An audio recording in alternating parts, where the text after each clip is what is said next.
En quête de meilleures conditions de travail, 120 459 travailleurs ougandais ont émigré vers d'autres pays entre 2022 et 2023. Près de 50% de cette main-d'œuvre s'est installée au Moyen-Orient, d'après des chiffres du ministère ougandais du Genre, du Travail et du Développement social. Selon le gouvernement, cet exode massif vers l'Asie résulte d'accords d'externalisation du travail liant l'Ouganda à l'Arabie Saoudite et à la Jordanie notamment. En Ouganda, où le taux de chômage projeté en 2024 est établi à 2,61% contre 2,90% en 2023, les accords sur l'externalisation du travail représentent une niche de création d'emplois pour les jeunes diplômés.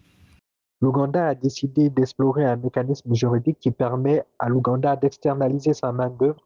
Je pense que c'est une initiative à saluer de la part du gouvernement ougandais qui montre que le gouvernement essaye vraiment de trouver des solutions face à un chômage et surtout au manque d'investissement et de possibilités d'emploi pour les jeunes.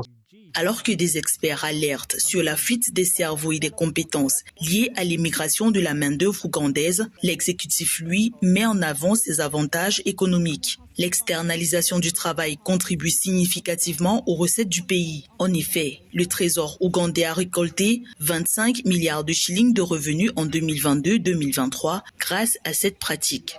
Le mécanisme est simple, ils doivent signer des contrats de délégation et des contrats tripartites entre l'État de l'Ouganda, les États du Moyen-Orient et puis l'employé. Donc ces contrats tripartites peut-être permettront justement à l'État ougandais de pouvoir non seulement employer ces gens, mais aussi profiter peut-être d'une partie du salaire ou d'une partie des cotisations sociales pour pouvoir financer d'autres projets d'investissement. Les chiffres officiels révèlent que plus de 220 000 Ougandais sont employés à l'étranger. Si la grande majorité sont reconnus comme présentant des qualifications professionnelles de niveau universitaire, ils travaillent principalement dans le secteur des services à domicile et de la sécurité privée.